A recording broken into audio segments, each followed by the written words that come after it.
In the dimly lit halls of power, where whispers carry more weight than proclamations and shadows hold more truth than light, there exists a fundamental delusion that has toppled more kingdoms than any army ever could.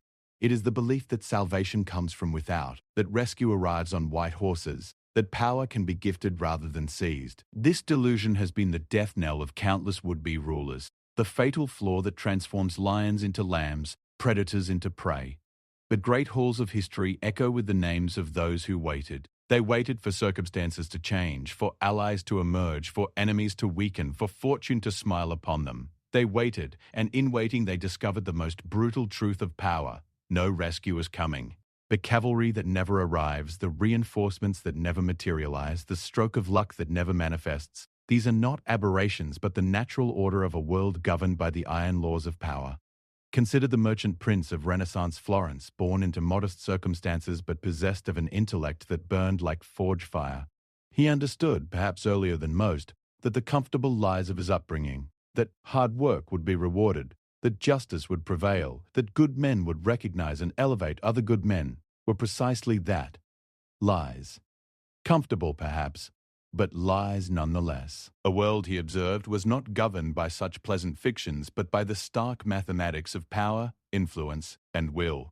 In his youth, he had witnessed the rise and fall of the Medici, seen how quickly fortune's wheel could turn, how rapidly the mighty could be humbled and the humble exalted. But more importantly, he had observed the patterns beneath these apparent reversals of fate. The successful did not succeed by accident, nor did they fail through mere misfortune. They succeeded or failed based on their understanding of fundamental principles that governed human nature and political reality. The weak sought protection.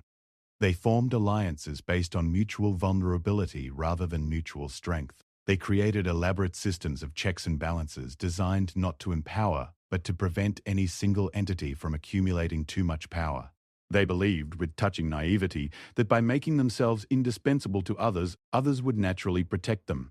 They failed to understand that indispensability is not a shield but a target, that those who make themselves necessary also make themselves dangerous, and that danger, when possessed by the weak, is simply an invitation for the strong to eliminate a potential threat. The strong, by contrast, understood that power is not a finite resource to be hoarded, but an infinite force to be harnessed. They did not seek to prevent others from gaining power. They sought to ensure that all power ultimately flowed through them. They did not build walls to keep enemies out. They built networks to draw enemies in, transform them into allies or, failing that, to neutralize them entirely. This merchant prince observed that the truly powerful never appeared to be grabbing for power. They seemed almost reluctant to accept it, as if power were a burden thrust upon them by grateful subjects, rather than a prize seized through calculated maneuvering. This illusion was itself a masterwork of strategic thinking. By appearing reluctant, they avoided the coalition of enemies that inevitably forms against obvious power seekers. By seeming burdened rather than hungry, they earned sympathy rather than suspicion. The lesson was clear. Those who wait for power to be given to them will wait forever. Power is not distributed by cosmic justice or divine providence. It is taken by those bold enough to seize it and clever enough to hold it. The universe is not just or unjust, it simply is. It operates according to laws, as predictable and impartial as gravity. Those who understand these laws can harness them. Those who ignore them are crushed by them. Yet the illusion of external salvation persists across centuries and cultures because it serves a psychological function for the weak. It allows them to maintain their self-image as moral beings while simultaneously avoiding the terrible responsibility of self-transformation. If salvation comes from outside, then failure is not their fault. If rescue is supposed to arrive, then their current weakness is temporary, an unfortunate but correctable circumstance rather than a fundamental character flaw requiring radical surgery. This illusion manifests in countless forms. The middle manager who believes his talent will eventually be recognized by upper management, failing to understand that talent without political skill is invisible. The entrepreneur who believes that building a better product will automatically lead to market success, ignoring the reality that markets are shaped by perception, influence, and power rather than objective quality. The idealist who believes that truth and justice will ultimately prevail, not comprehending that truth and justice are tools that can be wielded by anyone clever enough to understand their power. The merchant prince learned to recognize these illusions in others and to purge them ruthlessly from himself. He understood that the moment you begin waiting for external validation, external assistance, or external justice, You have already surrendered your agency. You have transformed yourself from an actor into a victim, from a force of nature into an object buffeted by forces beyond your control. But recognizing the illusion is only the first step. The more difficult task is understanding why it persists, why intelligent people cling to it despite overwhelming evidence of its falsity. The answer lies in the seductive comfort of victimhood. Being a victim means never having to take responsibility for your circumstances. It means never having to confront the terrifying possibility that you have the power to change your situation but lack the will to do what must be done. The weak prefer to believe they are weak because of external circumstances, bad luck, unfair systems, powerful enemies, rather than internal deficiencies. They would rather see themselves as noble victims of an unjust world than as failed competitors in a just one. This preference is not random. It serves their psychological equilibrium. If they acknowledged that their weakness was a choice, they would be forced to either change or accept responsibility for their circumstances. Both options require a level of self-honesty that most find unbearable. The merchant prince discovered that this psychological weakness could be exploited. People who believed in external salvation could be controlled by appearing to be that salvation. By positioning himself as their rescuer, their protector, their champion, he could earn their loyalty while simultaneously ensuring their dependence. They would never develop their own strength because they believed his strength was sufficient. They would never question his methods because they needed his results. They would never challenge his authority because they saw him as their shield against a hostile world. This strategy required careful calibration, too much protection, and they would become lazy, useless. Too little, and they would seek other protectors. The key was to provide just enough security to earn their gratitude while maintaining just enough threat to ensure their vigilance. They needed to feel safe with him, but unsafe without him. The execution of this strategy revealed another fundamental truth. The weak do not want to become strong. They want to remain weak, but be protected from the consequences of their weakness. They prefer dependence with security to independence with responsibility. This preference is not temporary or situational. It is a core feature of their psychology. They have organized their entire identity around their weakness, built their moral framework to justify their passivity, and created social structures that reward victimhood and punish strength. Understanding this allowed the merchant prince to see through the rhetoric of justice, fairness, and equality that so often dominates political discourse. These concepts, while possessing surface appeal, function primarily as weapons wielded by the weak against the strong. They are not descriptions of how the world should work, but rather attempts to handicap those who understand how the world actually works. The strong do not need justice. They create it. They do not seek fairness. They define it. They do not demand equality. They establish hierarchy. The weak, by contrast, invoke these concepts precisely because they lack the power to create, define, or establish anything. Their appeals to abstract principles are really appeals for others to limit themselves, to voluntarily handicap their own capabilities in the name of some greater good. The merchant prince learned to speak this language fluently while never allowing it to constrain his actions. He could invoke justice while pursuing advantage, speak of fairness while creating favorable conditions, champion equality while building hierarchy. This was not hypocrisy, but strategy. Language is a tool, and like all tools, its value lies not in its inherent properties, but in its effectiveness toward achieving desired outcomes. Those who mistake words for reality, who believe that speaking of justice creates justice or that invoking fairness produces fairness, reveal their fundamental misunderstanding of how power operates. Power shapes reality. Reality does not shape power. Those who control the narrative can make any action appear just, any outcome seem fair, any hierarchy look natural and inevitable. The recognition that no rescue is coming forces a fundamental choice. You can accept your powerlessness and live in a state of perpetual hope for external salvation, or you can acknowledge that salvation, if it comes at all, must come from within. You can remain weak and hope that the strong will protect you, or you can develop strength and join their ranks. You can continue to play by rules created by others for their benefit, or you can learn to create rules that benefit yourself. This choice is not made once, but repeatedly, in thousands of small decisions that either reinforce weakness or build strength. Each time you choose comfort over challenge, security over risk, acceptance over ambition, you vote for weakness. Each time you choose to develop capabilities rather than dependencies, to face hard truths rather than comfortable lies, to act rather than react, you vote for strength. The merchant prince understood that this transformation could not be partial or temporary. It required the complete destruction of the weak self, the systematic elimination of every thought pattern, emotional reaction, and behavioral tendency that reinforced powerlessness. It required rebuilding himself from the foundation up, creating a new identity based not on what he lacked but on what he could develop, not on what he feared but on what he could conquer. This process of self-destruction and reconstruction is perhaps the most terrifying journey any human being can undertake. It requires abandoning the familiar, comfortable identity that you have spent years constructing and defending. It means acknowledging that much of what you believed about yourself and the world was not just wrong but actively harmful to your development. It means accepting that the person you have been is not the person you need to become. Yet without this fundamental transformation, all other efforts toward power are doomed to failure. You cannot build lasting strength on a foundation of weakness any more than you can build a palace on quicksand. The weak self, with its need for approval, its fear of conflict, its desire for security, will sabotage every attempt to seize and hold power. It will find reasons to compromise when you should stand firm, to retreat when you should advance, to seek permission when you should simply act. The merchant prince realized that most people never complete this transformation because they attempt to negotiate with their weak selves rather than destroying them entirely. They try to modify their weaknesses rather than eliminating them, to manage their fears rather than conquering them, to work around their limitations rather than transcending them. These half measures produce half results, creating individuals who are neither fully weak nor fully strong, neither completely dependent nor truly independent. Such people are perhaps more tragic than those who remain entirely weak, because they possess just enough strength to see what they could become, but not enough will to complete the journey.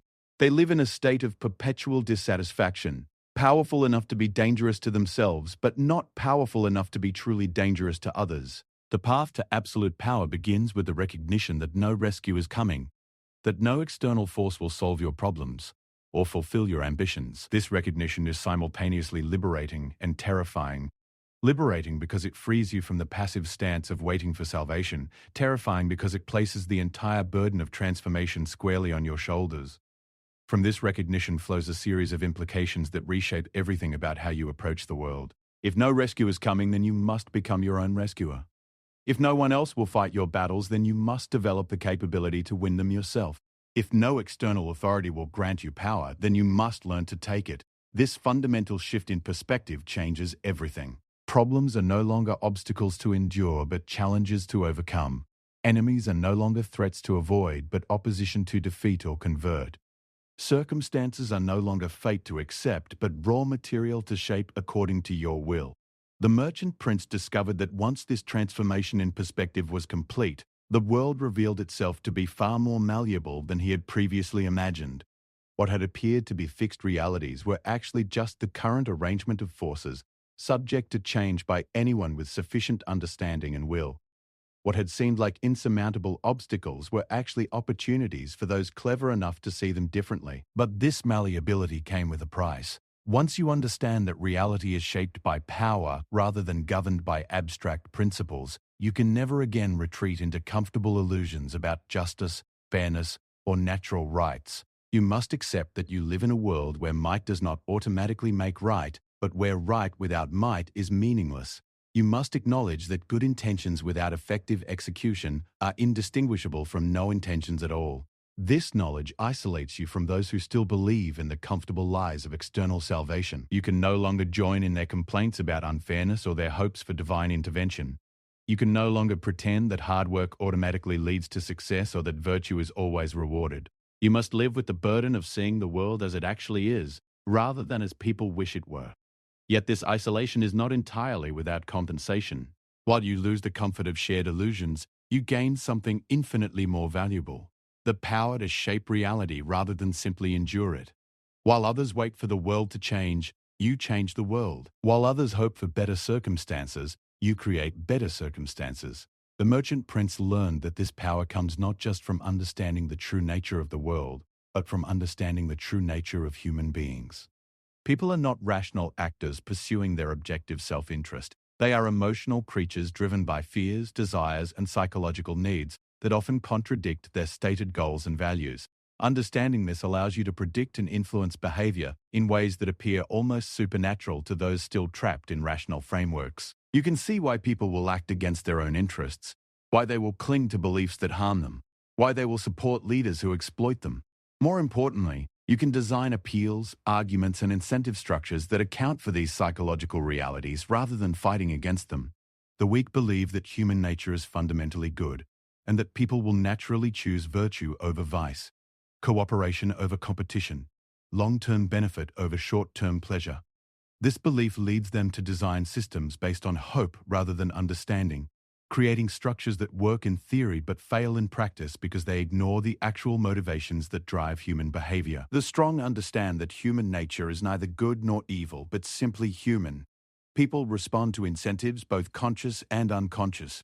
They can be noble or base, cooperative or competitive, wise or foolish, depending on the circumstances and incentives they face.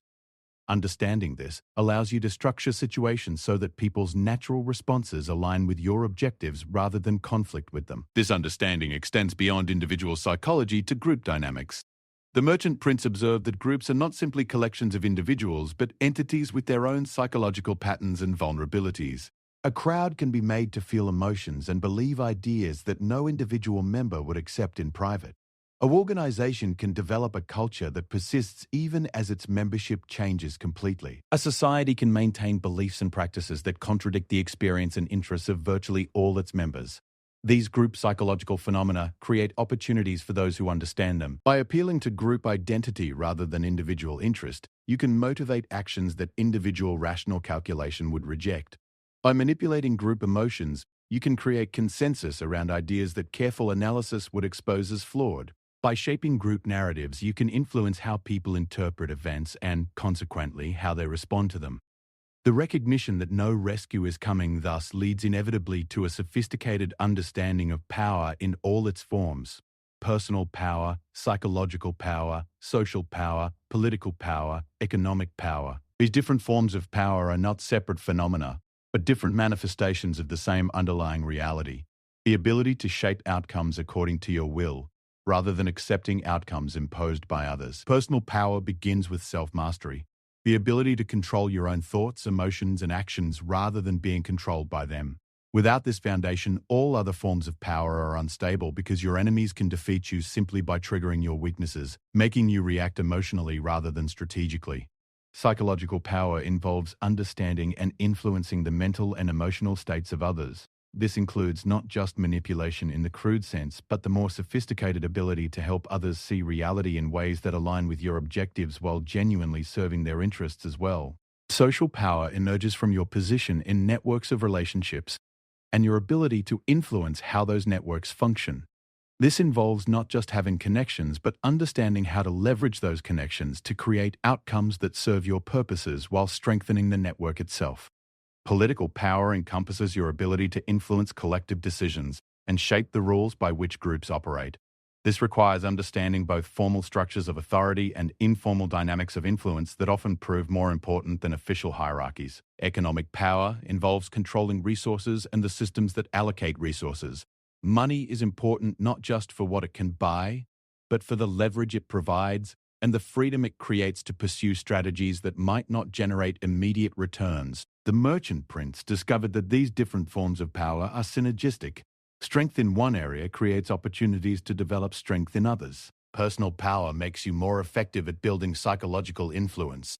Psychological influence helps you develop better social connections. Strong social networks create opportunities for political influence. Political influence can generate economic opportunities. Economic power provides resources for further development in all areas.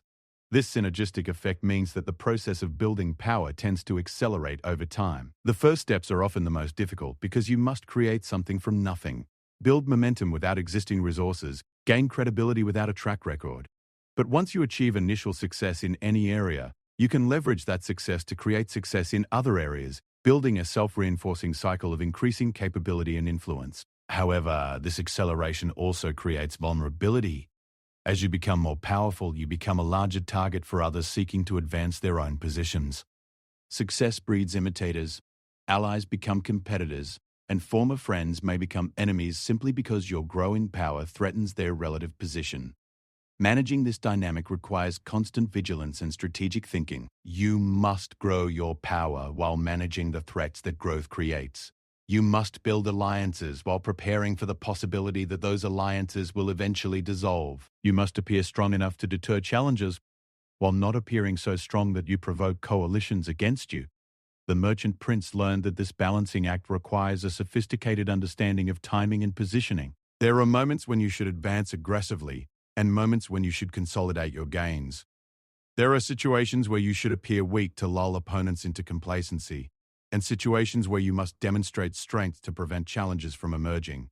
Reading these situations correctly requires not just analytical intelligence, but what might be called strategic intuition, the ability to sense underlying currents of opinion, to feel the direction of change before it becomes obvious, to understand not just what people are saying, but what they are thinking and feeling. This strategic intuition cannot be developed through study alone, but requires extensive practice in real-world situations where the stakes matter. You must put yourself in positions where your reading of situations has consequences, where incorrect assessments lead to actual losses, where success and failure are clearly defined and immediately apparent. The merchant prince sought out such situations deliberately, understanding that the discomfort of risk was the price of developing genuine capability. He placed himself in negotiations where he could lose significant resources, in political conflicts where his reputation was at stake, in competitive situations where his competence would be tested against others with similar ambitions. Each of these experiences taught lessons that could not be learned any other way. Academic study of strategy provides frameworks for thinking about power, but only practical application reveals how those frameworks perform under pressure, how they must be modified to account for specific circumstances, how they interact with the unpredictable realities of human psychology and behavior. More importantly, these experiences gradually transformed his relationship with risk and uncertainty. What had once felt threatening began to feel merely challenging.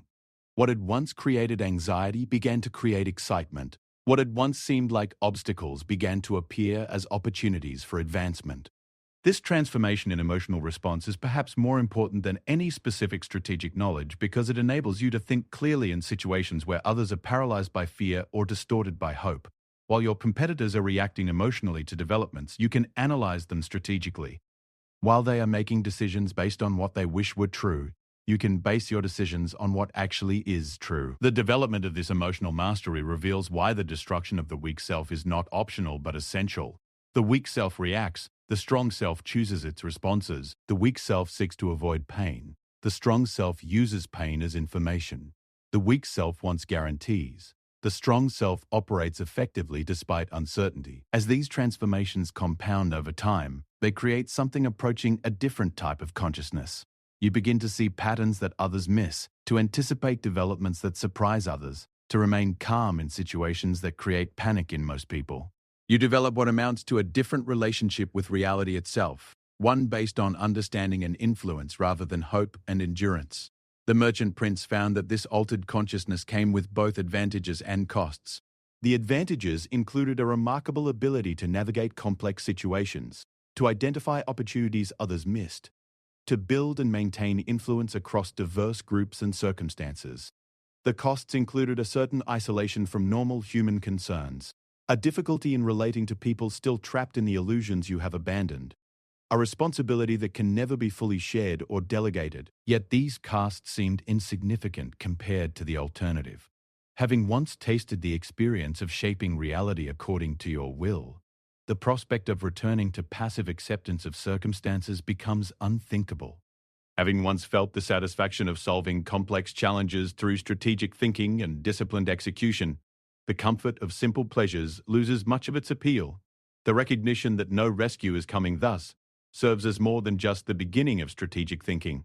It becomes the foundation for a completely different way of being in the world. It transforms you from someone to whom things happen into someone who makes things happen. From a character in other people's stories into the author of your own story.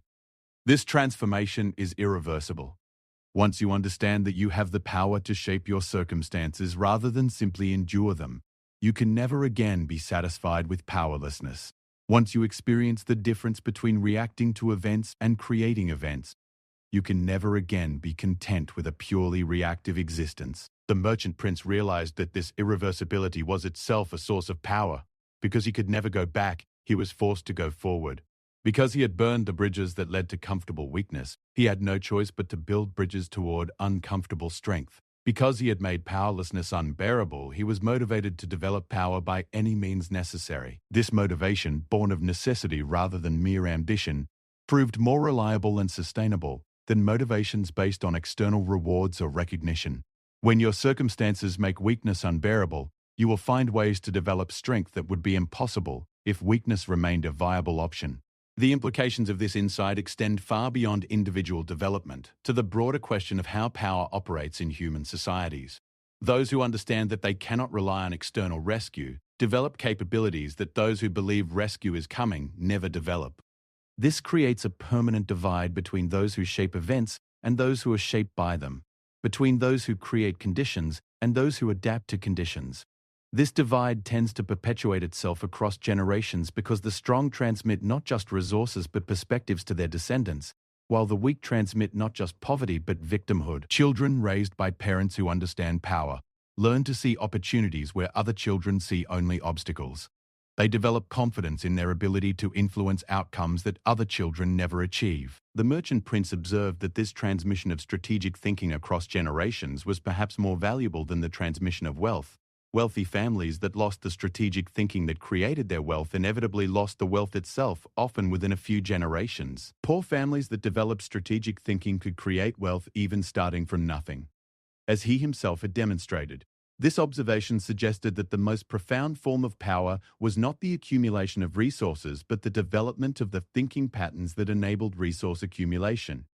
Money could be lost, political positions could be overthrown, social connections could be severed, but the ability to rebuild all of these from scratch was virtually indestructible. The recognition that no rescue is coming thus leads ultimately to the development of what might be called anti-fragile power. Power that grows stronger under pressure rather than weaker, that feeds on challenges rather than being depleted by them, that becomes more effective as circumstances become more difficult. This anti-fragile quality emerges naturally from the psychological transformation required to abandon the illusion of external salvation. Once you accept complete responsibility for your outcomes, you develop resilience that cannot be broken by external events. Once you learn to see obstacles as opportunities for growth, you become stronger rather than weaker when faced with challenges. Once you understand that setbacks are information rather than failures, you can use every experience to improve your strategic thinking and execution. The merchant prince discovered that this anti-fragile quality was perhaps his greatest competitive advantage.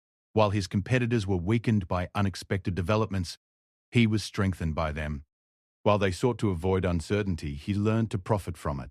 While they tried to control outcomes, he learned to adapt to outcomes while controlling the processes that created them. This adaptive capability proved especially valuable during periods of rapid change, when established patterns of power were disrupted and new patterns had not yet solidified. During such periods, those with anti-fragile power could thrive while those dependent on stable systems for their security were left vulnerable and confused. The recognition that no rescue is coming thus prepares you not just for current circumstances, but for any circumstances that might arise. It develops capabilities that are independent of specific systems, relationships, or conditions. It creates a foundation for power that can survive the collapse of particular institutions or the transformation of entire societies. As the merchant prince's understanding deepened, he began to see the illusion of external salvation not just as an individual weakness, but as a systemic vulnerability that affected entire civilizations.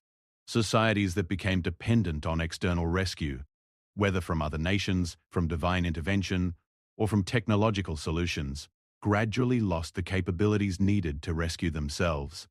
They became increasingly fragile as their dependence deepened, until eventually any significant shock could cause complete collapse. The lesson for individual development was clear. True power requires not just the absence of external dependence, but the presence of internal capability so robust that external support, while welcome, is never necessary. You must become so strong, so adaptive, so resourceful that you can thrive under any conditions, with or without allies, with or without favorable circumstances, with or without institutional support. This level of self-reliance is achieved not through isolation but through the development of capabilities so fundamental that they translate across any environment. These include the ability to read and influence human psychology, to identify and exploit opportunities, to build and maintain strategic relationships, to adapt quickly to changing circumstances, and to execute complex plans under pressure. The merchant prince spent years developing each of these capabilities, understanding that they formed an integrated system rather than separate skills. Reading psychology without the ability to exploit opportunities is merely academic knowledge. Identifying opportunities without the ability to execute plans is merely wishful thinking. Building relationships without the ability to influence outcomes is merely social activity. The integration of these capabilities creates something approaching a universal toolkit for power, a set of skills so fundamental that they apply regardless of specific circumstances, technologies, or social structures. With these capabilities fully developed, you can rebuild power from nothing, create influence where none existed before, and shape outcomes even when starting from a position of apparent disadvantage. The recognition that no rescue is coming thus becomes not a burden but a liberation. It frees you from dependence on circumstances beyond your control and enables you to build power that is truly your own. It transforms you from a victim of circumstances into a creator of circumstances, from someone who hopes for better conditions into someone who creates better conditions. This transformation marks the end of the first phase of the journey toward absolute power. You have abandoned the illusions that keep most people weak, developed capabilities that enable independent action, and created a foundation for power that cannot be destroyed by external forces. You are ready to begin the more advanced work of building and wielding power in the complex environment of human society. Part 2. The Architecture of Absolute Power. The recognition that salvation must come from within creates a terrifying freedom, a vast emptiness where once stood the comfortable structures of expectation and dependence. Into this void must be built something entirely new, a systematic approach to power that operates independently of external validation or support. This construction project requires not just understanding of abstract principles, but mastery of the specific mechanisms through which power is acquired, consolidated, and deployed. The merchant prince understood that power, like any complex system, required proper architecture. Random accumulation of influence, wealth, or connections created only the appearance of power while leaving fundamental vulnerabilities unaddressed. True power required deliberate design, careful engineering, and constant maintenance. It required understanding not just what to build, but how to build it. Not just where to place each element, but how to ensure they function together as an integrated whole. The foundation of this architecture rested on a principle that most people find counterintuitive. Absolute power requires absolute responsibility. The weak seek power without responsibility, authority without accountability, influence without consequence. They imagine that power means the ability to make decisions without bearing the costs of those decisions, to enjoy privileges without corresponding obligations. This fundamental misunderstanding dooms their efforts from the beginning because it creates a structure that cannot support its own weight. The merchant prince learned that those who refuse to accept responsibility for their outcomes inevitably lose the ability to control those outcomes. If you are not responsible for your failures, you cannot learn from them. If you are not accountable for your decisions, you cannot develop better judgment. If you do not bear the consequences of your actions, you cannot develop the wisdom that comes from experiencing those consequences directly and personally. More importantly, refusing responsibility makes you dependent on others to accept that responsibility for you. This dependence is the antithesis of power. It means that your success depends on others' willingness to compensate for your failures. Your security depends on others' willingness to bear costs you create. Your influence depends on others' willingness to overlook your mistakes. Such arrangements can never be stable because they violate the fundamental law that people act according to their own interests rather than yours. The architecture of absolute power therefore begins with the systematic assumption of responsibility for everything within your sphere of influence. This extends far beyond taking blame when things go wrong, to accepting that you are the primary factor determining whether things go right or wrong in the first place. It means understanding that your circumstances reflect your capabilities. Your relationships reflect your value to others. Your influence reflects your understanding of how influence actually works. This acceptance of total responsibility has profound psychological effects. It eliminates the victim mindset completely because victims, by definition, are not responsible for their circumstances. It forces you to focus on what you can control rather than what you cannot control, because responsibility only extends to areas where you have agency. It creates powerful motivation for self-improvement, because improving yourself is the only reliable way to improve your outcomes. But accepting responsibility is only the foundation. The structure built on this foundation must be designed to maximize leverage, the ability to create disproportionate effects from limited inputs. The weak believe that power comes from working harder, but the strong understand that power comes from working smarter. They seek not to increase their efforts, but to multiply the effects of their efforts through strategic positioning, superior information, better timing, and more efficient methods. The merchant prince discovered that leverage exists in multiple forms, each requiring different skills to develop and deploy. Financial leverage amplifies your economic power by enabling you to control resources beyond what you personally own. Intellectual leverage amplifies your mental capabilities by building on the discoveries and insights of others. Social leverage amplifies your influence by working through networks of relationships rather than direct personal contact. Political leverage amplifies your authority by aligning your objectives with those of institutions and groups. The most sophisticated practitioners learn to stack these different forms of leverage, creating compound effects that appear almost magical to outside observers. They might use intellectual leverage to identify an opportunity, social leverage to access the necessary resources, financial leverage to scale their involvement, and political leverage to shape the conditions under which the opportunity develops. Each form of leverage multiplies the others, creating exponential rather than linear returns on investment.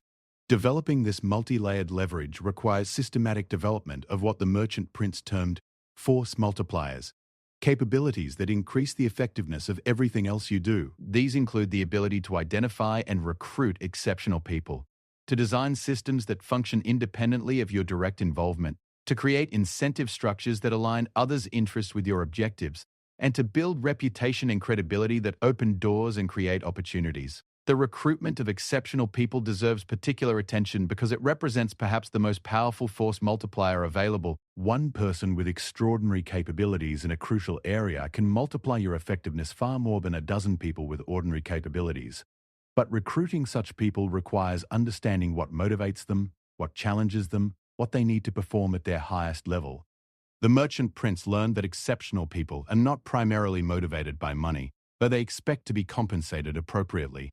They are motivated by the opportunity to work on meaningful challenges with other exceptional people, under conditions that enable them to achieve things they could not achieve alone. They want autonomy to exercise their judgment, resources sufficient to implement their ideas, and recognition for their contributions. Creating environments that attract and retain such people requires designing your organization around their needs rather than your convenience. This means accepting that exceptional people often come with difficult personalities, unconventional working styles, and strong opinions about how things should be done. It means providing them with challenges worthy of their capabilities and trusting them to solve problems in ways you might not have considered. The return on this investment is extraordinary. Exceptional people do not just perform their assigned tasks better than ordinary people. They often redefine what the tasks should be, identify opportunities others miss, and solve problems in ways that create systematic advantages. They can transform not just their own performance, but the performance of everyone around them by raising standards, sharing insights, and modeling what excellence looks like. But recruitment is only the beginning. The architecture of power must also include systems for development, methods for continuously improving capabilities across all areas of operation. These systems must operate at multiple levels. Individual development to improve personal capabilities, team development to improve collective performance, organizational development to improve institutional effectiveness, and network development to improve relationships with external partners and allies. Individual development requires honest assessment of current capabilities, identification of specific areas for improvement, and systematic practice designed to address weaknesses while building on strengths. This cannot be left to chance or goodwill, but must be structured, measured, and continuously refined based on results. The merchant prince created what he called capability audits, regular, systematic assessments of his own skills, knowledge, and judgment in all areas relevant to his objectives. These audits identified not just what he needed to learn, but how he should learn it, not just what skills he needed to develop, but how quickly he needed to develop them to stay ahead of emerging challenges. This process revealed that most people dramatically underestimate the breadth of capabilities required for sustained success. They focus on obvious skills related to their primary area of activity while ignoring crucial supporting capabilities that determine whether their primary skills can be deployed effectively. They become experts in their specialty while remaining amateurs in psychology, strategy, leadership, communication, and dozens of other areas that ultimately determine their success more than their technical expertise. Team development requires creating environments where groups of people can achieve more together than they could individually. This involves much more than assembling talented individuals. It requires designing collaboration processes, communication systems, and decision-making frameworks that maximize collective intelligence while minimizing collective stupidity. The Merchant Prince observed that most teams function far below their potential because they have never been intentionally designed to function well. They operate according to default patterns that emerge naturally from social dynamics, rather than optimal patterns that must be deliberately created and maintained. They suffer from predictable dysfunctions that could be prevented with proper design but are instead treated as inevitable features of group work. Effective team development begins with clarity about objectives, roles, and decision-making authority. Everyone must understand not just what the team is trying to achieve, but how their individual contribution fits into the larger plan. They must know who is responsible for what decisions and what information they need to make good decisions in their area of responsibility. But clarity of structure is insufficient without corresponding development of team culture. Members must trust each other enough to share important information, challenge each other's ideas constructively, and support each other during difficult periods. They must care enough about collective success to subordinate their individual preferences when necessary while feeling confident that their individual contributions are recognized and valued. Creating this culture requires continuous attention and occasional intervention. Teams naturally drift towards dysfunction unless actively maintained. Small problems become large problems if not addressed quickly. Successful team development therefore includes regular assessment of team dynamics, systematic feedback processes, and structured methods for resolving conflicts and addressing performance issues. Organizational development extends these same principles to larger and more complex structures. Organizations are not simply scaled-up teams but qualitatively different entities with their own dynamics, requirements, and failure modes. They require specialized design considerations that account for the coordination challenges that emerge as size increases, the communication difficulties that develop across hierarchical levels, and the cultural drift that occurs as organizations grow beyond the direct influence of their leaders. The Merchant Prince learned that organizational design is one of the most neglected aspects of power building. Most people intuitively understand the importance of individual development and can learn to appreciate the value of team development, but organizational development requires thinking at levels of abstraction that many find uncomfortable. It requires designing systems for people you will never meet, to coordinate activities you will never directly observe, in service of objectives that may take years to achieve. This challenge is compounded by the fact that organizational design decisions have consequences that may not become apparent until long after the decisions were made. Poor design choices create problems that accumulate over time, weakening the organization gradually until it becomes unable to adapt to changing circumstances or execute complex strategies effectively. Effective organizational development therefore requires thinking about design questions that most people never consider. How should information flow through the organization to ensure that decisions are made with the best available data? How should decision-making authority be distributed to maximize both speed and quality of decisions? How should performance be measured and rewarded to encourage behaviors that serve organizational objectives rather than individual interests? How should the organization adapt its structure as it grows, as its environment changes, and as its objectives evolve? These questions have no universal answers because they depend on the specific circumstances, objectives, and constraints facing each organization. But they must be answered consciously and deliberately because failing to answer them consciously means they will be answered unconsciously by the default patterns that emerge from social and political dynamics within the organization. Network development represents perhaps the most sophisticated aspect of power architecture because it requires influencing relationships and dynamics beyond your direct control. Networks are not organizations that you design, but ecosystems that you shape through strategic participation. You cannot command networks, but you can influence them by understanding their dynamics and positioning yourself advantageously within them. The Merchant Prince discovered that network development requires a fundamentally different mindset from organizational development. In organizations, you can create rules, assign roles, and direct activities. In networks, you can only influence by providing value, building relationships, and demonstrating reliability. Network power comes not from formal authority, but from being useful to others, not from controlling resources, but from connecting people to resources, not from making decisions, but from influencing how decisions get made. Effective network development begins with understanding the existing structure of relationships and information flows within networks that matter to your objectives. You must identify who has influence, how they exercise it, what they care about, and how they make decisions. You must understand not just the formal structure of the network, but the informal dynamics that often prove more important than official hierarchies.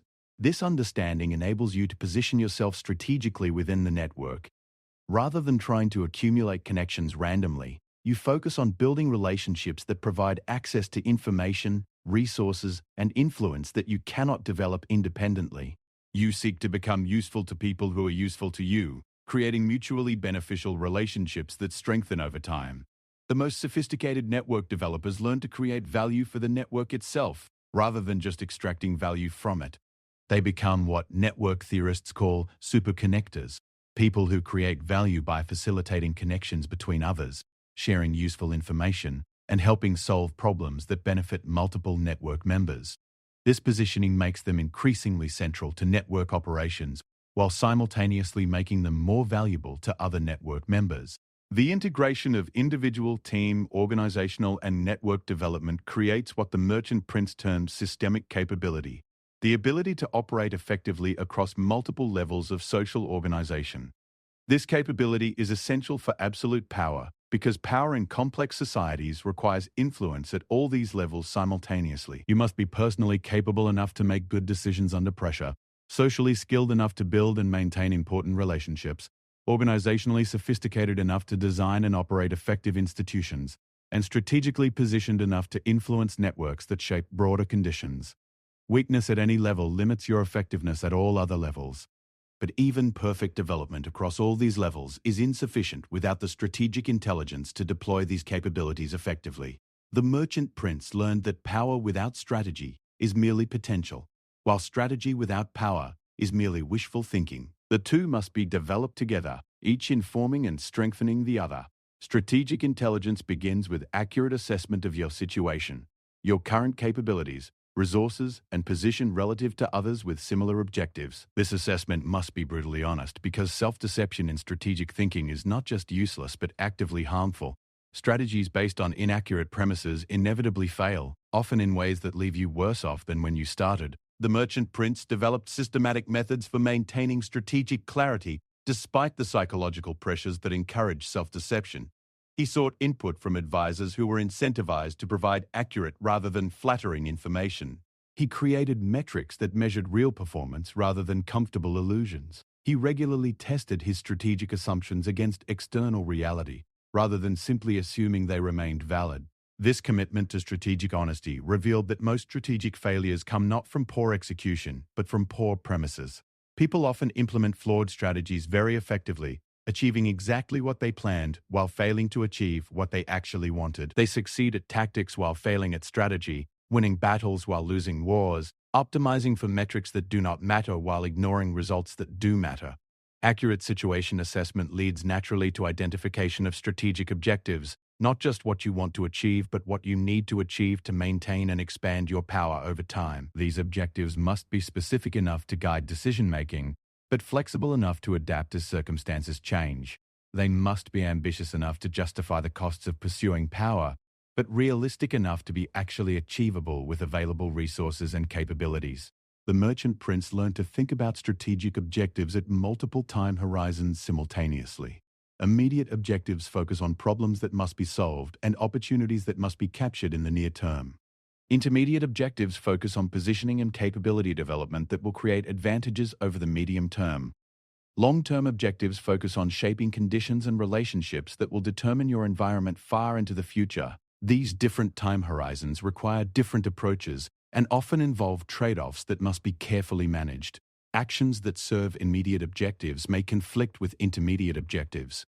Investments required for long-term objectives may limit resources available for immediate needs. Strategic intelligence includes the ability to balance these competing demands while maintaining progress toward objectives at all time horizons. The development of strategic intelligence also requires understanding of how strategy must adapt to different competitive environments. The merchant prince discovered that strategies that work in stable, predictable environments often fail disastrously in turbulent, uncertain environments. Similarly, strategies designed for competitive environments may be poorly suited for collaborative environments. In stable environments, strategy can focus on optimization and efficiency. You can make long-term plans with reasonable confidence that underlying conditions will remain relatively constant. You can specialize deeply because your specialization will remain valuable. You can build large, complex organizations because the coordination costs are justified by the benefits of scale and scope. In turbulent environments, strategy must focus on adaptability and resilience. You must be prepared to change plans quickly as conditions change. You must maintain broad capabilities because you cannot predict which capabilities will prove most valuable. You must build smaller, more flexible organizations that can reconfigure quickly in response to new circumstances. In competitive environments, strategy must focus on advantages that others cannot easily copy or counter.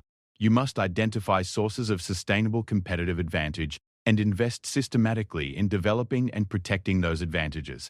You must be prepared to compete aggressively when necessary, while seeking to avoid direct competition when possible. In collaborative environments, strategy must focus on creating value for others while capturing appropriate value for yourself.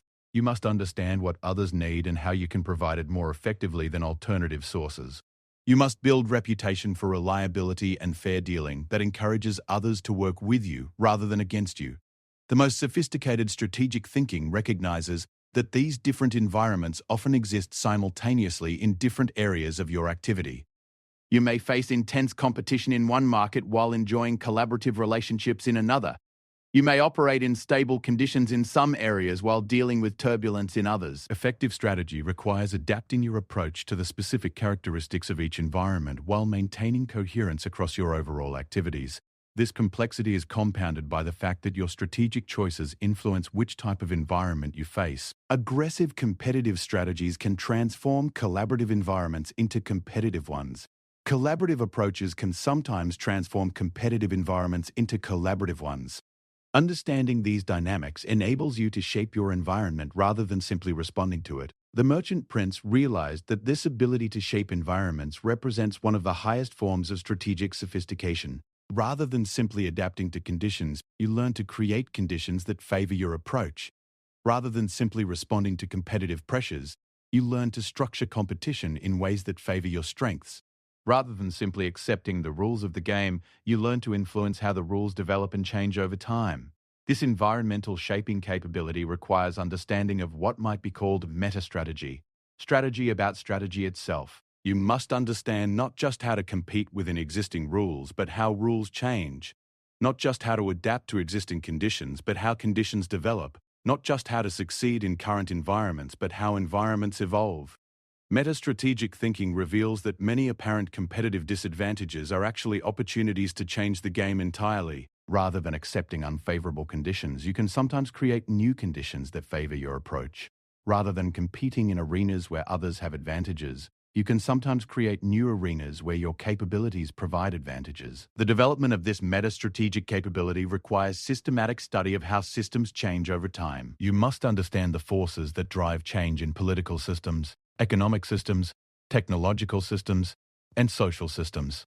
You must develop the ability to identify emerging changes before they become obvious to everyone else, positioning yourself to benefit from those changes rather than being disrupted by them. This study reveals that systemic change often follows predictable patterns.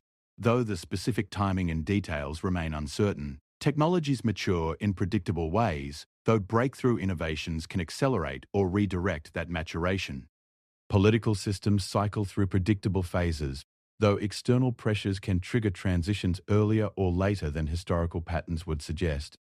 Economic systems experience predictable cycles, though intervention can modify the amplitude and timing of those cycles. Understanding these patterns enables you to position yourself advantageously relative to likely changes while maintaining flexibility to adapt if changes develop differently than expected. You can invest in capabilities that will become more valuable as systems evolve while avoiding overcommitment to capabilities that may become obsolete. The merchant prince learned that this positioning relative to systemic change represents one of the most powerful sources of leverage available. By anticipating changes that others miss, you can accumulate resources and develop capabilities before competition intensifies. By understanding how changes will unfold, you can position yourself to benefit regardless of specific details. By preparing for multiple scenarios, you can adapt quickly regardless of which scenario actually develops. This temporal dimension of strategic thinking, the ability to think systematically about change over time, proved to be one of the most valuable capabilities the merchant prince developed. It enabled him to see opportunities that others missed, to avoid investments that would prove unprofitable, and to position himself advantageously for developments that were years in the future. But temporal thinking is only valuable when combined with what might be called dimensional thinking, the ability to understand how different aspects of complex systems interact with each other. Most people think about problems in isolation, failing to understand how solutions in one area create problems in other areas, how changes in one system affect other systems, how improvements at one level can create difficulties at other levels. The merchant prince developed the ability to think systematically about these interactions, understanding how political changes affect economic conditions, how technological developments affect social dynamics, how organizational changes affect individual motivations.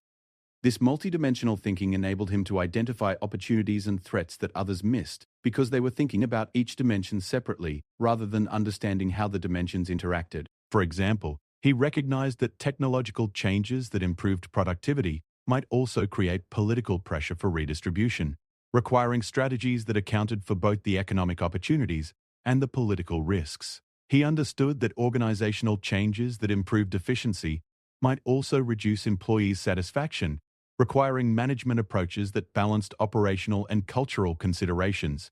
This dimensional thinking proved especially valuable for understanding how power operates across different scales and systems simultaneously. Power in modern societies is not concentrated in single institutions but distributed across multiple, interacting systems. Economic power, political power, social power, and cultural power all operate according to different principles but influence each other in complex ways. Effective power development therefore requires understanding these interactions and positioning yourself to benefit from them, rather than being constrained by them. You must understand how economic success can create political influence, how political influence can shape cultural narratives, how cultural narratives can affect economic opportunities, how social connections can provide access to all other forms of power. The architecture of absolute power must account for all these interactions, creating a structure that operates effectively across multiple dimensions simultaneously.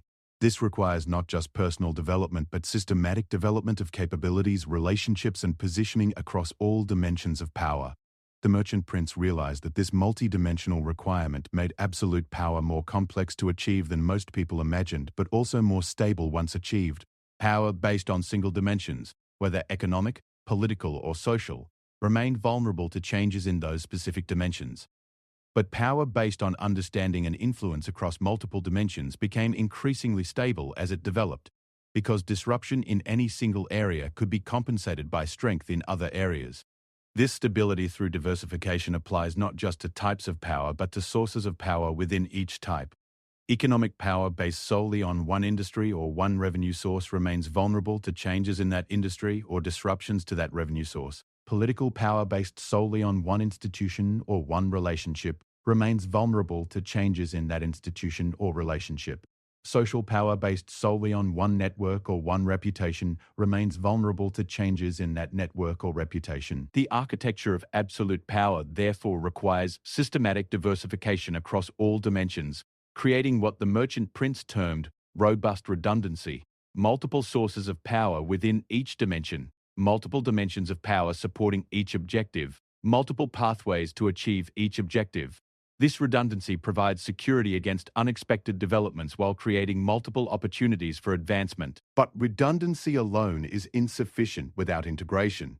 The various elements of your power structure must work together synergistically, rather than simply operating in parallel. Economic resources must support political activities, political influence must protect economic interests, social connections must provide intelligence and opportunities across both economic and political spheres. Creating this integration requires systematic attention to how different elements of your power structure can be made to reinforce each other. You must design your activities so that success in one area creates opportunities for advancement in other areas. You must build relationships that serve multiple purposes rather than single purposes. You must develop capabilities that apply across multiple domains rather than just specialized domains. The merchant prince learned that this integration requirement made timing crucial for power development. Elements must be developed in the right sequence so that each new capability builds on and amplifies existing capabilities rather than competing with them for resources or attention. You must understand not just what to build, but when to build it, not just how to position yourself, but when to change your positioning. This temporal dimension of integration requires thinking about power development as an orchestrated process rather than simply an accumulation of assets. Like a complex musical composition, the value comes not just from individual notes, but from how those notes relate to each other over time, building themes, creating harmony, and producing effects that no single element could achieve alone.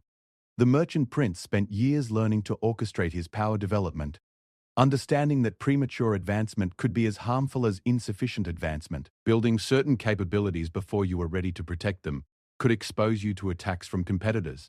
Seeking certain types of influence before you had developed the character to handle them responsibly could lead to mistakes that damaged your reputation permanently. Accumulating certain resources before you had the wisdom to deploy them effectively could create waste and missed opportunities.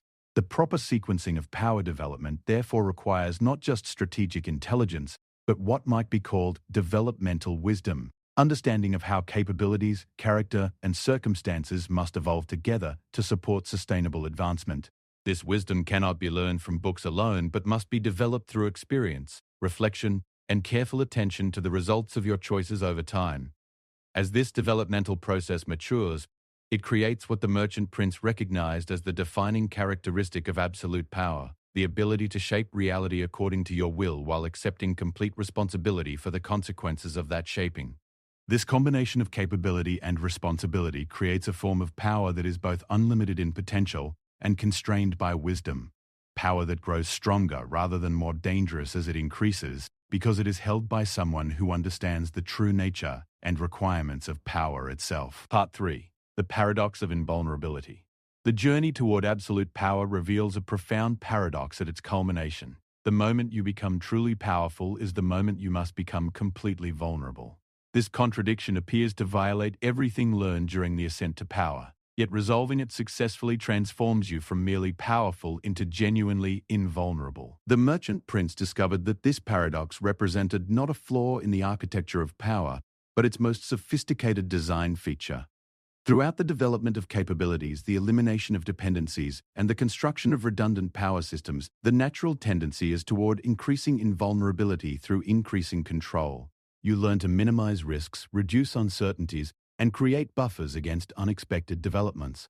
You build walls to protect your resources, networks to provide early warning of threats, and systems to respond quickly to challenges. The progression seems logical. More power should mean more security. But absolute power creates absolute responsibility, and absolute responsibility cannot be exercised through control alone. To shape reality according to your will, you must engage with reality directly, rather than hiding behind protective barriers.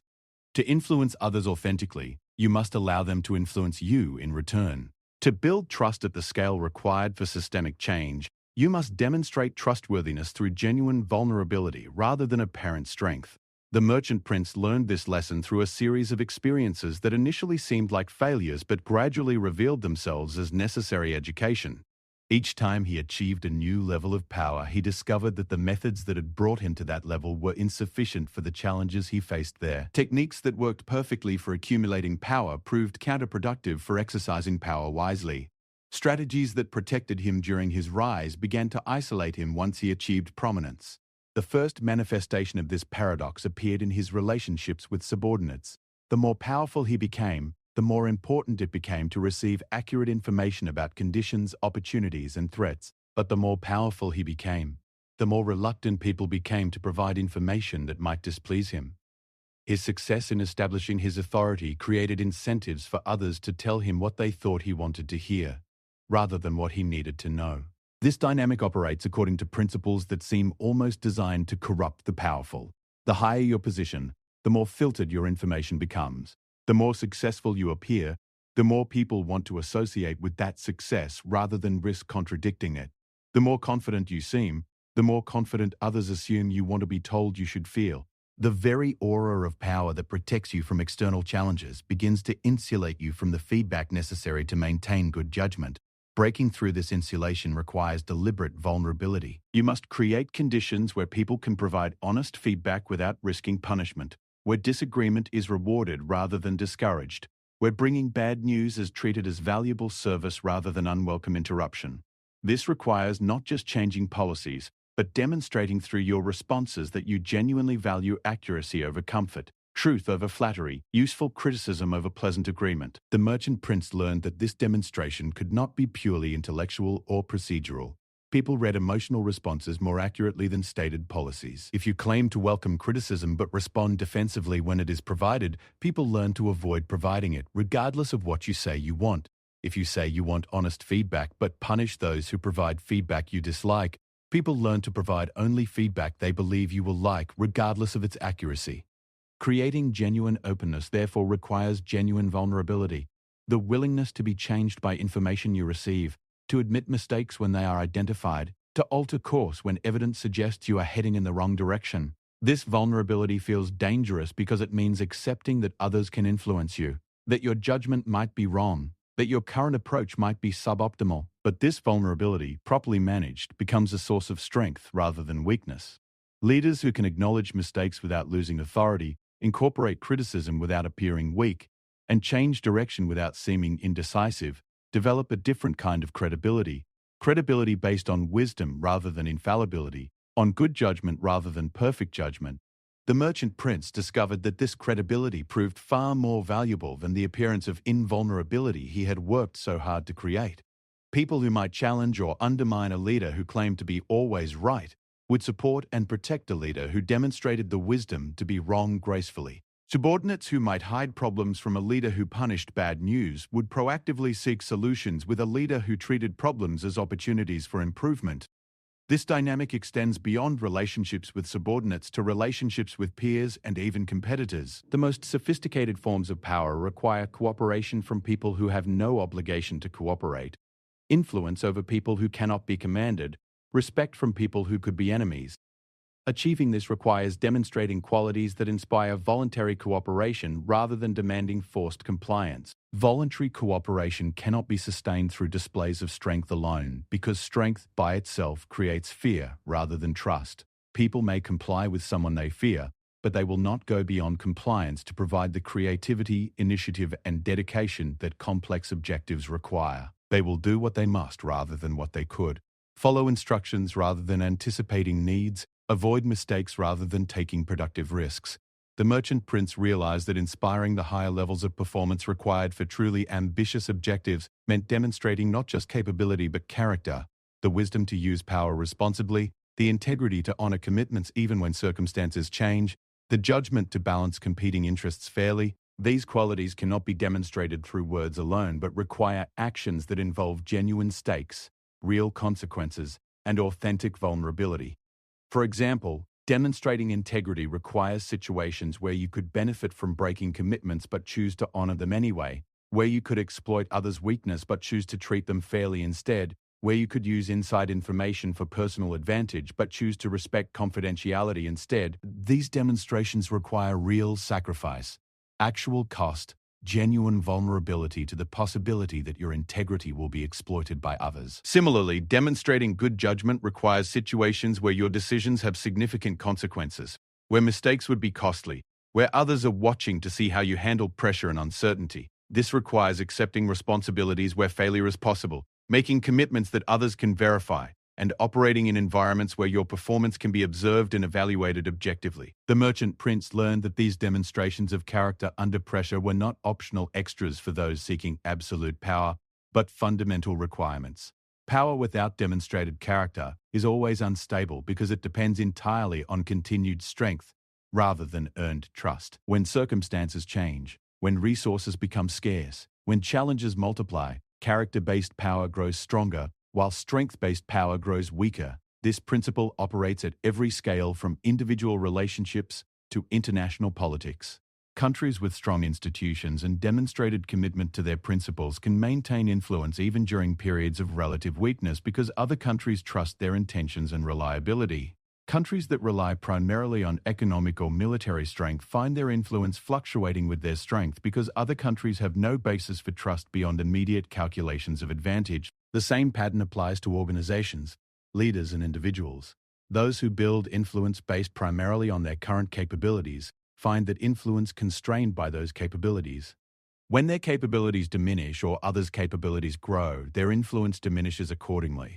But those who build influence based on demonstrated character find that influence can persist even through periods of relative weakness because others continue to trust their intentions and judgment. Developing this character-based influence requires what the merchant prince termed strategic vulnerability, the calculated acceptance of situations where your character and judgment will be tested under pressure. Unlike the accidental vulnerability that comes from weakness or poor planning, strategic vulnerability is deliberately chosen to create opportunities for demonstrating qualities that cannot be shown any other way. Strategic vulnerability might involve taking responsibility for difficult projects where failure is possible, making public commitments that others can verify, or placing yourself in situations where your response to adversity will be observed by people whose respect you seek to earn. The key is choosing vulnerabilities that, if handled well, demonstrate exactly the qualities you want to establish, while avoiding vulnerabilities that could compromise your fundamental position. The merchant prince learned to distinguish between productive and destructive forms of vulnerability. Productive vulnerability creates opportunities to demonstrate valuable qualities while maintaining the essential resources and relationships needed for continued operation. Destructive vulnerability compromises fundamental capabilities or key relationships in ways that weaken your overall position regardless of how well you handle the immediate challenge. This distinction requires sophisticated judgment about what risks are worth taking and what risks should be avoided. You must understand not just the immediate consequences of potential failures, but the secondary and tertiary effects that might follow. You must consider not just how failure might affect your position, but how others might respond to evidence of your vulnerability, how competitors might exploit any weaknesses revealed, how stakeholders might adjust their support based on changed perceptions of your capabilities. The merchant prince developed systematic methods for evaluating these complex risk calculations. He analyzed potential vulnerabilities across multiple dimensions: the probability of various outcomes, the consequences of each outcome for his immediate objectives, the secondary effects on his broader position, the signals that different responses would send to different audiences, and the learning opportunities that each situation would provide regardless of immediate outcomes. This analysis revealed that the most valuable vulnerabilities were often those that seemed most dangerous. On first examination, situations that could result in significant failure if handled poorly also created opportunities for exceptional demonstration of character if handled well. The higher the stakes, the more meaningful the test, and the more valuable the credibility earned through success. But the analysis also revealed that timing was crucial for strategic vulnerability. Accepting certain risks too early in your development could compromise capabilities you had not yet fully established. Accepting them too late could appear calculated rather than authentic, reducing their value for building trust and credibility. The optimal timing depended on your current position, your developmental goals, and the specific audiences whose respect you sought to earn. The merchant prince learned to sequence his strategic vulnerabilities as carefully as he sequenced his capability development, understanding that each successful demonstration of character under pressure prepared him for larger demonstrations with higher stakes. This progression built credibility gradually, while providing learning opportunities that improved his judgment and character in parallel with his growing power. As this process matured, it created what he recognized as a fundamental transformation in the nature of his power itself. Early in his development, power felt like armor, protection against the uncertainties and threats of an unpredictable world. But as his understanding deepened, power began to feel more like sensitivity, enhanced ability to perceive, influence, and respond to subtle changes in complex environments. This transformation reflected a shift from defensive to creative use of power. Defensive power focuses on protecting what you have already achieved, maintaining current positions, and preventing losses. Creative power focuses on identifying new opportunities, developing novel solutions, and creating value that did not exist before. Defensive power operates through control. Creative power operates through control and collaboration. The merchant prince discovered that creative power required a completely different relationship with uncertainty and risk. Instead of trying to eliminate uncertainty, you learn to work with it productively. Instead of trying to avoid all risks, you learn to distinguish between intelligent and unintelligent risks. Instead of trying to control outcomes directly, you learn to influence the processes that generate outcomes. This shift requires abandoning the illusion that absolute power means absolute control. Control is fundamentally limited because it depends on your ability to monitor and direct complex systems in real time. But complex systems often change faster than any individual or organization can monitor and respond to those changes. Trying to control them directly often creates rigidity that prevents effective adaptation to changing circumstances. Influence, by contrast, operates through shaping the principles and incentives that guide how systems evolve, rather than trying to direct their specific development. Instead of telling people exactly what to do, you create conditions where their natural responses serve your objectives. Instead of monitoring every detail, you design feedback systems that enable self-correction. Instead of preventing all problems, you build adaptive capacity that enables effective response to unforeseen challenges. The merchant prince learned that this transition from control to influence required what might be called principled power, power exercised according to consistent principles rather than arbitrary preference. Principled power is more predictable for others to work with, more stable under pressure, and more sustainable over time because it operates according to logic rather than emotion, system rather than mere capability. Developing principled power requires articulating the values and logic that guide your decisions, testing those principles against real-world challenges, and refining them based on their practical effectiveness. This process is never complete, because new situations create new tests for existing principles, while revealing aspects of complex problems that previous principles did not address adequately. The merchant prince spent years developing and refining his principles, understanding that they represented more than intellectual frameworks. They were practical tools for making good decisions quickly under pressure, for maintaining consistency across different contexts, and for communicating his intentions clearly to others who needed to understand how he would respond to various situations. These principles covered areas ranging from strategic decision-making to personal relationships, under what circumstances he would make commitments, and how he would honor them, how he would balance competing interests when they could not all be satisfied simultaneously, what information he would share and what he would keep confidential, how he would respond to betrayal, opportunity, unexpected success, and sudden crisis. Having clear principles provided several advantages that became increasingly important as his power grew. Principles enabled faster decision-making, because many questions could be resolved by applying established frameworks rather than analyzing each situation from scratch. They enabled more consistent decision-making because similar situations would be handled similarly, regardless of mood, immediate pressures, or competing distractions. They enabled better communication because others could understand and predict his responses even in novel situations. But perhaps most importantly, principles enabled the delegation of authority without loss of control over outcomes. People who understood his principles could make decisions on his behalf that aligned with his intentions even when they could not consult with him directly. This capability became essential as his responsibilities grew beyond what any individual could manage through direct involvement. The merchant prince discovered that this ability to scale his influence through principled delegation represented one of the most powerful advantages of character-based power. Leaders who operated primarily through direct control found their effectiveness constrained by their personal capacity to monitor and direct activities. But leaders who operated through principled influence could multiply their effectiveness through others who shared their principles and could apply them independently. This multiplication effect enabled the achievement of objectives that would be impossible for any individual regardless of their personal capabilities. Complex organizations could operate coherently across multiple locations and time zones. Large networks could coordinate activities without central command and control. Ambitious projects could continue developing even when key leaders were unavailable or focused on other priorities. But achieving this multiplication effect required more than just communicating principles clearly.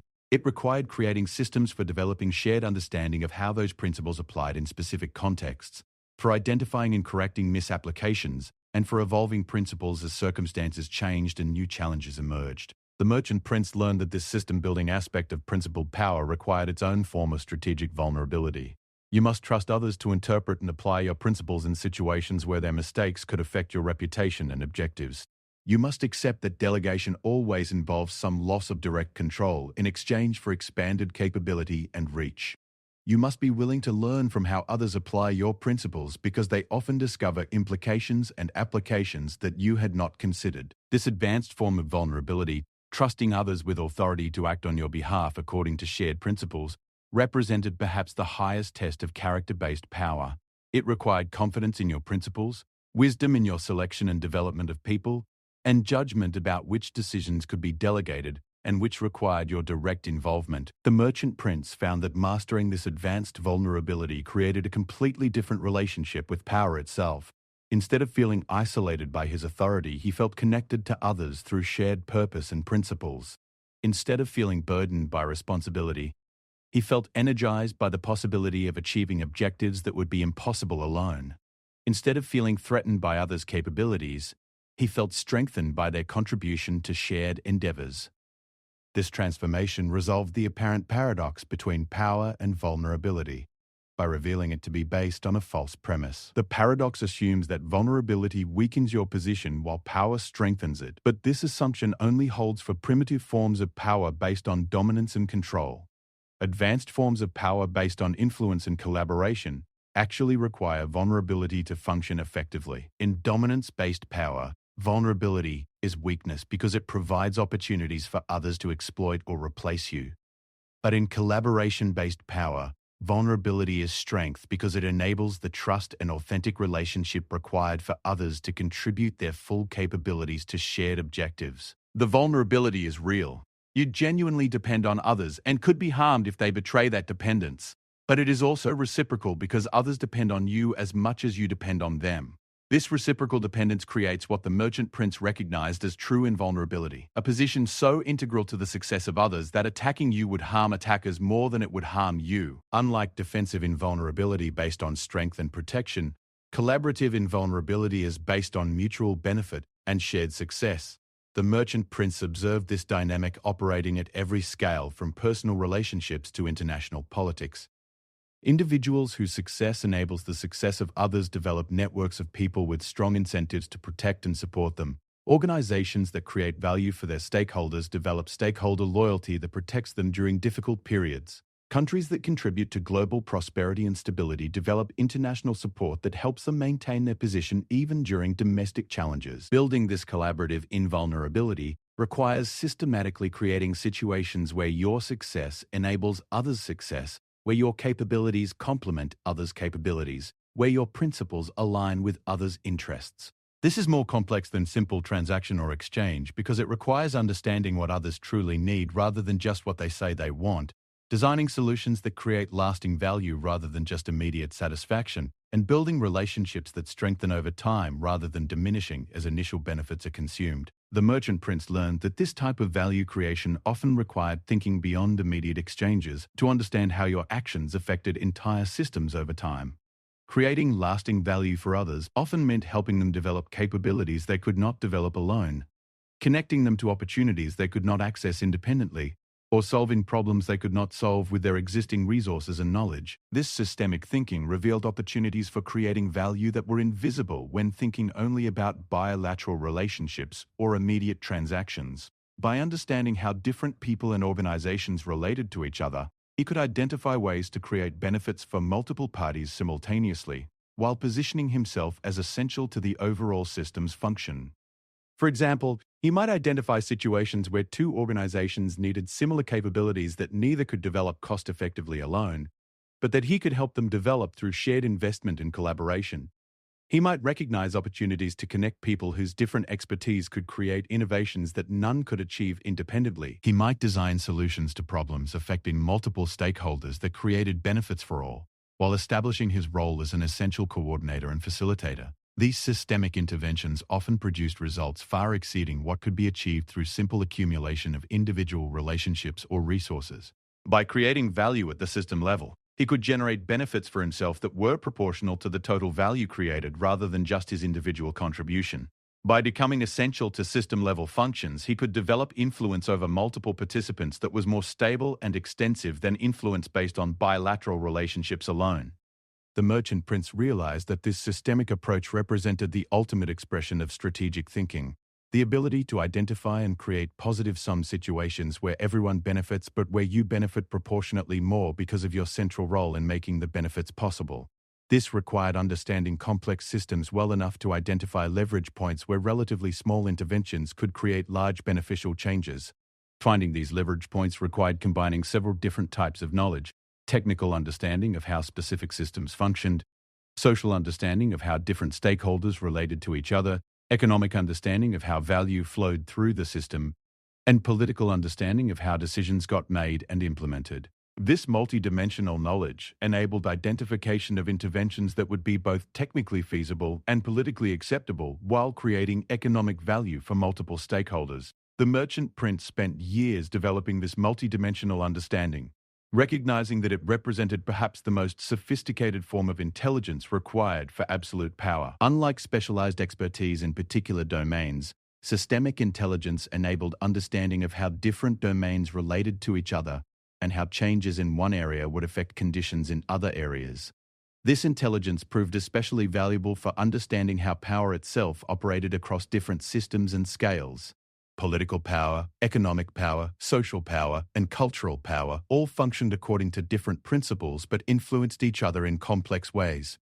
Understanding these interactions enabled strategies that leveraged success in one domain to create opportunities in other domains. For example, economic success could provide resources for political influence, but political influence could also create opportunities for economic advancement. Social connections could facilitate both economic and political opportunities, but economic and political success could also enhance social standing and expand social networks. Cultural influence could shape how people interpreted economic and political developments, but economic and political positions could also provide platforms for cultural influence. The merchant prince learned to orchestrate these different forms of power so that advancement in any area strengthened his position across all areas. This required careful attention to timing and sequencing, because premature advancement in some areas could create resistance or opposition that would limit advancement.